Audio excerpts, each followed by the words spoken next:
Let's look at the ArchiCAD interface. So first of all, at the top of the screen we have our menus. So File, which is quite similar to every other program, Edit, Select All, but we also have a lot of other options, for example locking, moving, aligning, and so on. Under the View menu, there's a lot of our viewing options, our snapping, putting a grid or tracing through other objects.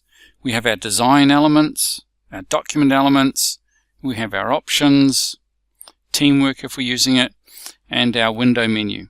So the window menu is where you can hide all your palettes and toolbars, or you can show all of those palettes and toolbars.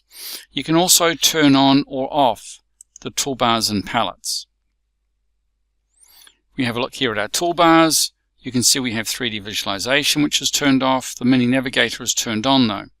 Simple 3D. So if we have a look at some of these, let's turn on 3D visualization. There's my 3D visualization window. Now you'll notice that some of these tools are repeated, or some of these options are repeated. So that one there, the 3D cutaway, is also repeated there. Let's put that away. If we lose a palette, we can come to here and find the palette that we're looking for. So one of the palettes we use quite a lot is the info palette. That's this info box here, and it's important for you to keep that info box somewhere on your screen. This is my info box just through here. If I grab hold of that bar at the end and move it, there's my info box. It doesn't show much at the moment, but if I create an object, it'll show the object that I have selected. So I need to select an object. There it is. Now this is showing the features of the object that is selected. So it's showing the tile grid that I've got. So if I want to change that to a plain fill, for example, at the moment it's controlling the look of that object that's selected. If I click away from that object and deselect it and go back to my fill tool, you'll notice that my info box is showing me the options for the next fill that I create. So it's not showing me the fills of the object that's already drawn, it's the next one that I make. This is my layer, so we can put this on a specific layer if it's finishes, and we can have default settings here, which has got the pen, and this is the pen for the fill.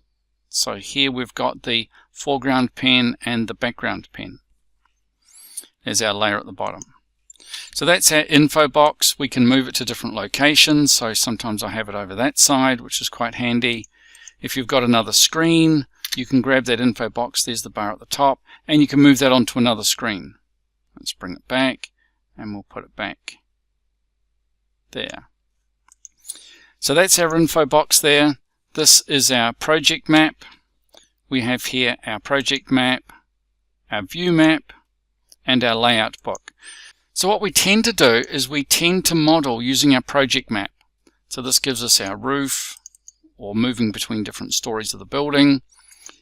The saved views, or the view map, this sets up our drawing to present it in a specific way, turning things on or off, turning stories on or off, turning layers on or off. The layout book is where we create drawings. So for example, if we had a finished project, we have a site plan for that project, a ground floor plan, and so on. So these are our layouts, or our sheets, if you like. And if you used to AutoCAD, you might know this as paper space. So if you're from AutoCAD, model space and paper space.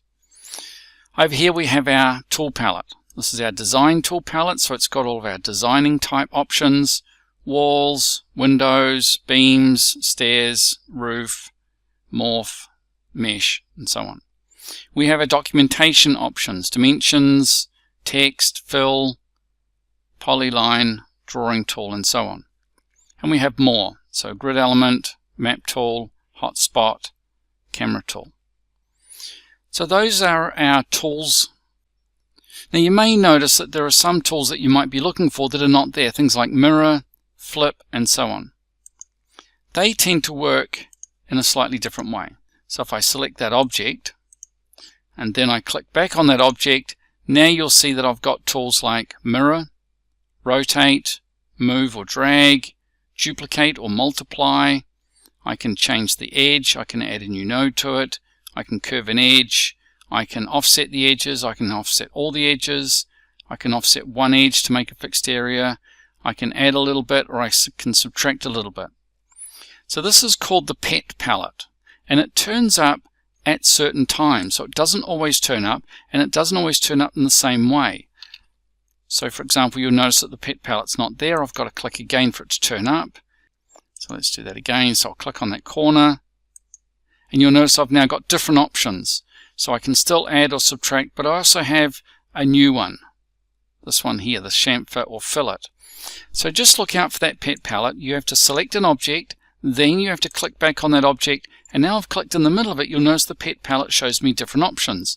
So I can rotate it, drag it, multiply it, or mirror it, but I can't edit, or I can't drag an edge, I can't fillet the corner, and so on.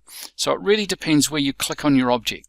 If you click on that edge, you'll get one option. If you click in the middle, you get different options. If you click on the corners, you'll get different options. This is a fundamental part of the ArchiCAD interface, this pet palette and the way that you click on objects to edit them. Down the bottom, we've got our zoom options. This is our current zoom, our scale. This is the layer combinations. We'll use this to create drawings. Our structure, our pen set, model view options, zones, our renovation, and that is the interface for ArchiCAD.